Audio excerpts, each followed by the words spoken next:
Hi, I'm Brad Harper, composer for Allan the Dog. Do you remember when we first talked, like what some of the initial cues that you composed were?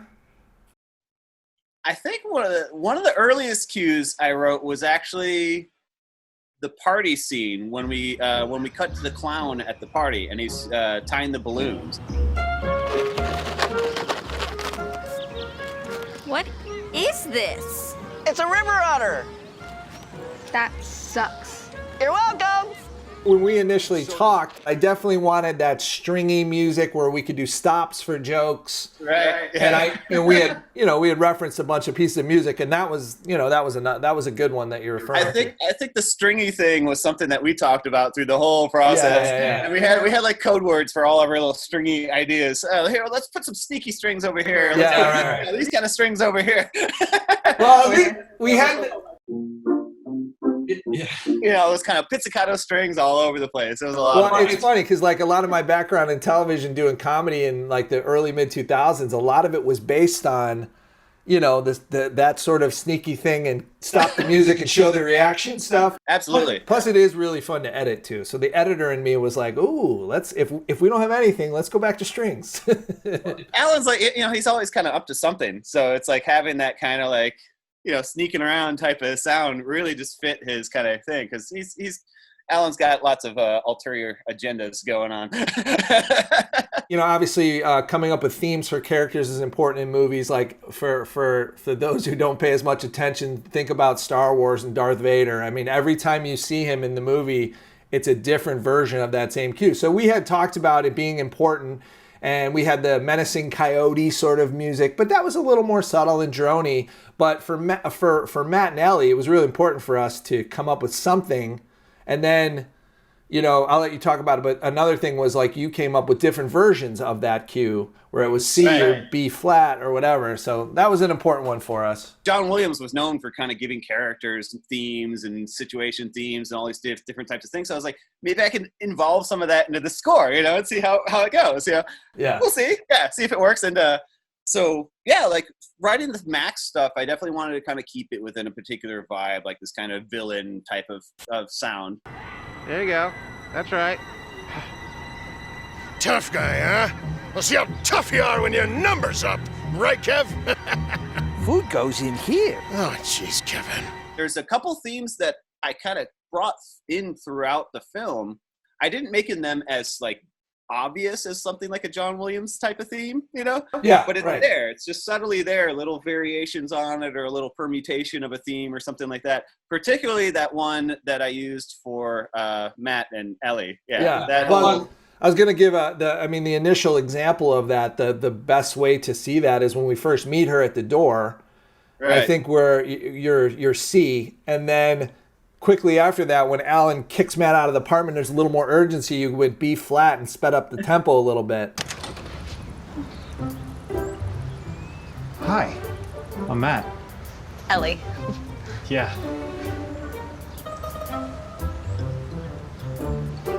Oh, you want to come in? Yes. Yeah, come on in.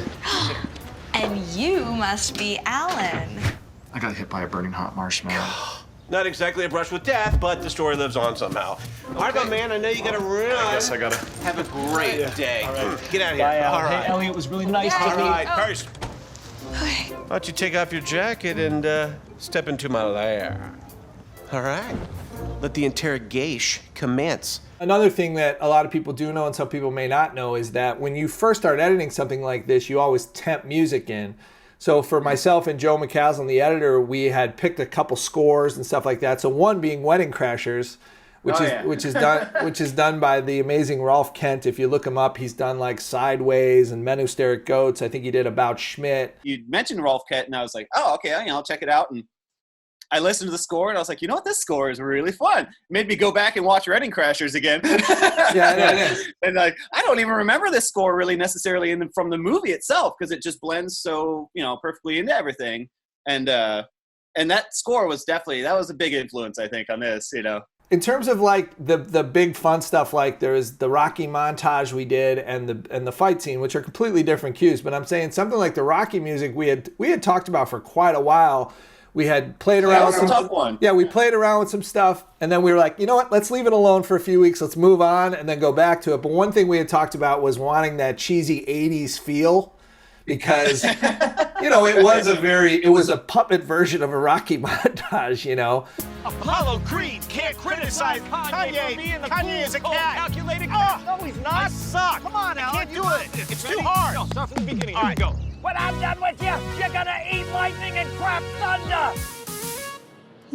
One of the coolest parts about it was we had talked about those iconic horns at the beginning, but we're like, no, we don't want to rip off the music, you know what I mean? But then at the end, you were able to add that really subtle sort of uplifting. Sneak it in there. Go. You did it! Yeah, my man, yeah! Yeah! Woo-hoo! Let's go, Alan! And that was very last minute.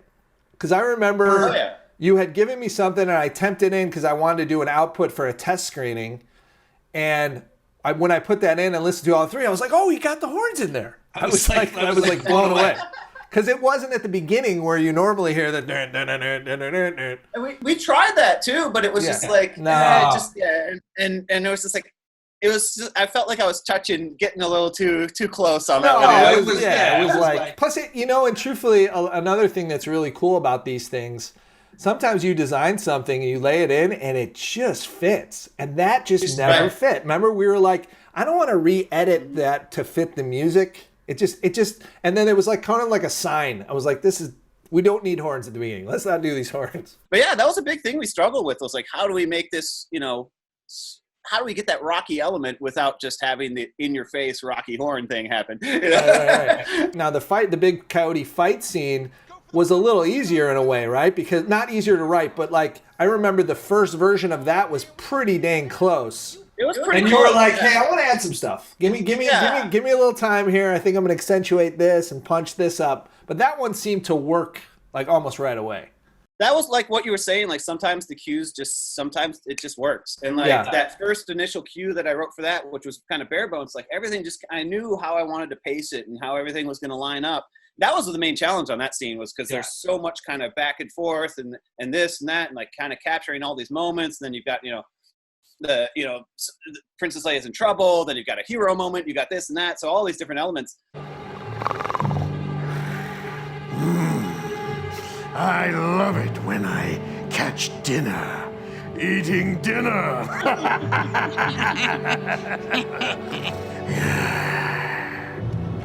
Don't worry, Princess Leia. Once we find Alan, wait, there he is! Stop the car! Oh my god. Princess Leia, wait! Alan! This day just keeps getting better. No, Princess Leia, don't go over here. Come here. Oh, God. Gotcha. You lay one paw on her, and I swear to... You were saying? Oh, I see. Is this your girlfriend? Oh, adorable. Well, don't worry. This will be a romantic ending. Oh, yes. You'll be together as one. In my poop! Beautifully expressed, boss. Leia! Deal with her, boys. I love an audience. I love an audience, too. In fact, the more the merrier. Huh? Princess Leia, go for the popcorn. Give it all you've got. Huh? Oh, man, we about to get you now. You better check yourself before you go and wreck yourself. Whoa, bitch! Ooh, you go, girl. That was probably one of the more challenging cues, just because of all the activity and all the action going on in that scene.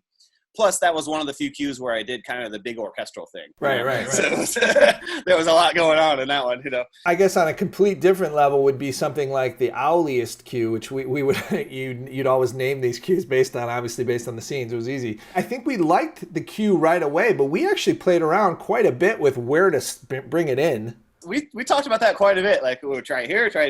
Oh, wait, should we have it say this and then the music comes in? Trying to find those spots. What was weird about that cue too, or what was interesting about it, was that was the only cue where I had like piano. as a featured Yeah. instrument. Yeah. You know? So it was kind of a totally different, departure from all the other sounds we used for everything else.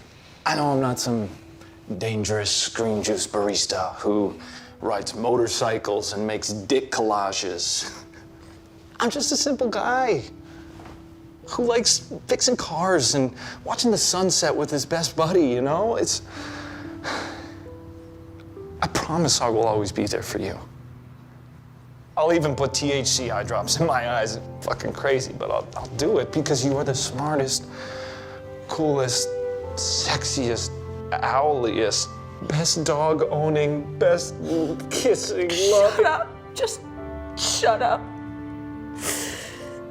You had me at what up, L? Another thing everybody loves is how the music takes that turn when we go to Allan at the window and he's doing his Wrath of Khan speech. Is that something for a composer that's really fun to do, to take a piece of music that you've designed and then completely change the feel of it? Oh, absolutely, because you have this big swell with the kiss, which is just this nice, really nice, happy major, everything's great kind of thing. And then that carries over to the window shot, and from there it just kind of descends into this totally different harmonic thing. Yeah, that was a lot of fun. From hell's heart, I stab at thee. For hate's sake, I spit my last breath at thee. Whoa, whoa, whoa! That was one thing that was one of the big challenges was with this film was we had like a certain emotion, and all of a sudden things would just kind of flip and go the other way. Yeah. And so having something, building that tension, and then all of a sudden something goes completely the opposite way, and all of a sudden we have this humorous moment or something. So it was a lot of this kind of like flipping and going 180s and stuff like that, which made it a lot of fun. Yeah. That was definitely a compositional challenge, but that's what we love to do. No, of course. I mean, there's so many random things. The variety of cues, I had no idea what I was getting into when I first got on. Of course. Yeah. Oh yeah, okay, yeah, it's Allan the Dog. We're gonna do some string stuff, this and that, and then all of a sudden I'm writing like a night show theme song. I've got like a fight scene. I've got this love scene. I've got this this big kiss moment at the end. We had the reggae, the little transition reggae music. Right. We had Temptin' Inagata de Vida for the weed montage. We had Bad to the Bone, the real Bad to the Bone, which we know we're never going to use, but we did a different version of like what we thought it should be. Those types of riffs, it's just one of those riffs. As soon as you hear it, ba-na-na-na-na, it just, it is. So, okay, how can I play around this a little bit? Make it, Yeah, right. Make it reminiscent of the Bad to the Bone, but not Bad to the Bone. Yeah. That was fun. That was one of the few cues that I actually got to play some guitar on too. Oh, right. Guitar is my primary instrument, and I think I only did guitar on maybe 2 cues in the entire film, maybe something like that, maybe 3. Yeah, that's I think it was the Barrick. Yeah, the Barrick. When we meet Barrick, I think there's some guitar in that cue. That was one of my favorite cues too. That was a fun. That one I was gonna say, if there was a short list of cues that really helped a scene, that's one, because like to me when I was picturing the music for that, I never came up with anything temp for that because it just never worked. Right. That was totally empty when you guys filmed the movie. When we laid that one in, I was like, oh man, this scene's on a whole nother level now. Barrick, take the floor.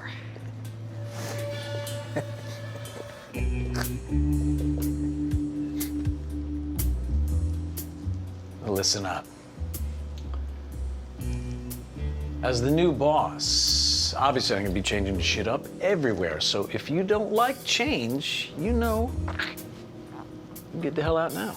Church, change is the shit. Allan, now there's only one opinion that matters from now on. And that's mine. FYI, this is me laughing. Hey! This is me not laughing. Hey? You grokking the difference? Another one we had temped in that we really loved, of course, was the opening credit bed, which was the song "Mine" from Manhattan. So from an early stage, what I really wanted to do was go from this dark scene, where this dog gets snatched with the big boa, to later we're gonna show a doghouse in a beautiful yard and meet our hero. And I had always, loved that soundtrack and popped that in. But that was another one we avoided for quite a while. I mean, that was definitely I I think that was the last cue that I wrote for the film. Yeah. But that was another. I was talking to somebody and they were like, "Oh, how do you score a film? You start at the beginning and start writing your music?" It's like, no, I didn't start writing the first cue at the very first shot. First cue I wrote was several minutes into the film or something, and like that title, I think that title track, that was the final cue. I think that was for the film. I sat on that one because I wanted to kind of capture a lot of the other stuff in that title track. So it's like a lot of the melodies, like the Ellie melodies and some of the Allan and Princess Leia melodies, all those are actually in that title track. If you listen hard, they're there. Yeah. So I just want to kind of capture everything and just have this, for something that's just going to kind of umbrella over everything, as the title track. What did you think when I came to you with the idea of like some of these? What I would really love to do is almost like a sitcom transition out of a scene that was like a 5 to 8 second whatever. And at first we were like, I don't know, is that too TV? It's showtime, baby. I missed you, buddy. I missed you, dude. So how was your date last night, amigo? I didn't hear you come in. There were definitely a couple cues, and I think just because of your background as well, coming from TV and all that, we have TV sensibilities in a way. Yeah, in a way. Well, I mean, that goes back to us, right? I mean, even writing the movie, once we got comfortable with the structure, was how important it was to have the buttons of the scenes be good. And that was definitely, I mean, that's obviously a very popular theme in movies. Right. So at least having that base of like, we can always sting the music out and get a funny shot to go to the next scene was like a base thing in my head always. And it seemed to work out. That's I was, when I think we talked about this a while back. How I was watching the film, I'm like, it's such a weird experience because it does do some very like TV-esque type of things here and there. Yeah, but it works. It really works. No, a totally little transition shot. We've got like almost like a Seinfeld transion happening or something. Right. It does. It has that feel. It definitely has that feel. Yeah, but it really works. I think it works in the overall, storytelling and everything. So what's another cue that was like one of your favorites? One of the cues that I actually really enjoyed writing, which is completely different than anything else in the film, is the cue when Allan's basically kicked out of Booker's house.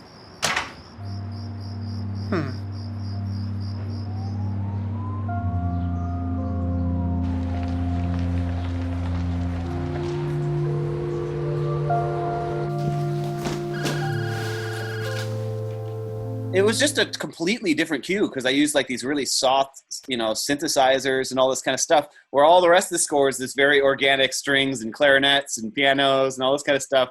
And then all of a sudden we have this very like kind of ambient synth sound, and it really works somehow. It's really interesting how it's such a contrast to everything else we've heard, but it really just works so well with that scene. And I enjoy that scene. Yeah, I mean, it's important, and like Dan did a great job. If you've noticed, he added like sort of the helicopter noise. I think we had temped in like an airplane going over or something, and him and I were talking. We're like, let's give it more despair, and let's just, let's hear some sirens. It makes you really feel. It makes you really feel for Allan. When he lays down on the bus bench there. The music's kind of fading, and then it kind of fades out there, and it's just a little moment. Just.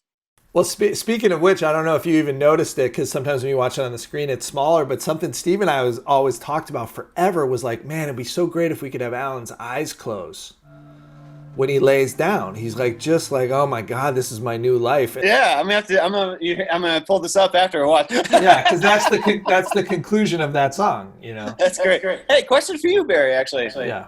Like when you guys were making this, shooting it and everything, were you hearing music in your head at all? We definitely had sections like, obviously you don't put that into the script, like music comes in, music comes out.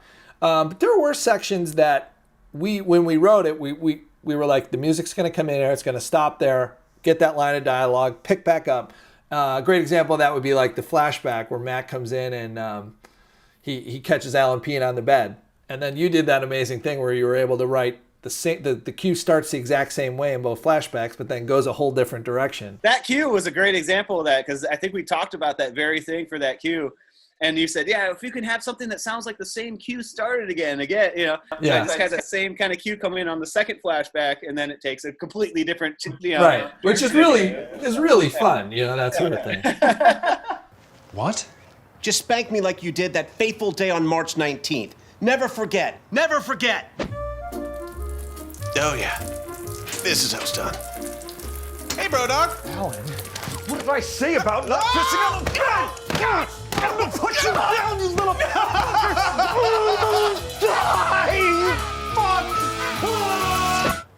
That's not what happened, and you know it. Yep. This is how it's done. Alan? Hey, what's up, bro dog? Come on, man, don't pee on the bed. Jesus. Yeah. When we first sat down to talk about music, the word that you used to me is stringy, you know? Yeah. I like this kind of stringy stuff. And you kind of did this with your fingers. Yeah. And I knew right away what you were talking about. Yeah. I like this stringy stuff like this. For an editor, like a dream is to pull up the waveform monitor and see a music just die.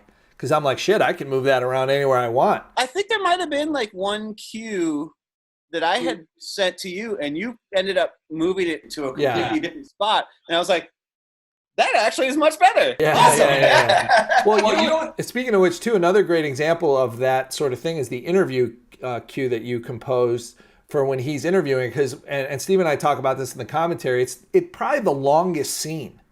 So as much as there's a lot of funny things in there, it needed help.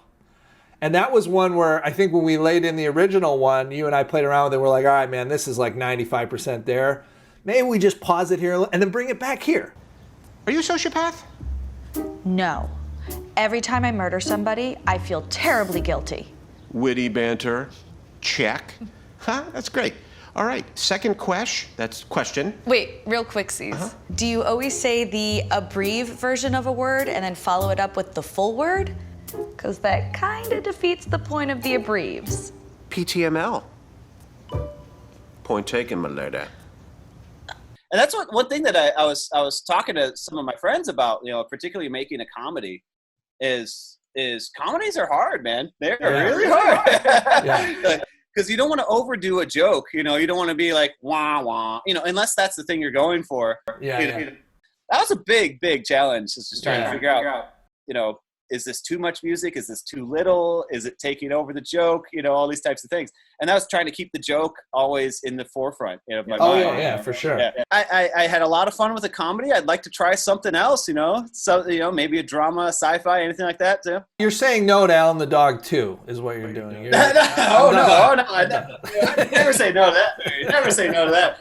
And actually, it would be a lot of fun to kind of revisit some of these themes and all these types of things, and maybe rework them or do them in a completely different fashion, maybe completely different instruments, orchestration, you know, and stuff like that. That'd be a lot of fun. Well, one thing with composers, they always say that it's always hard with the film because you have all these great ideas and then the film's done and you don't really get into chance to like further those ideas, you know? Yeah. And that's where somebody goes, well, that's when the sequel comes along, right? Yeah.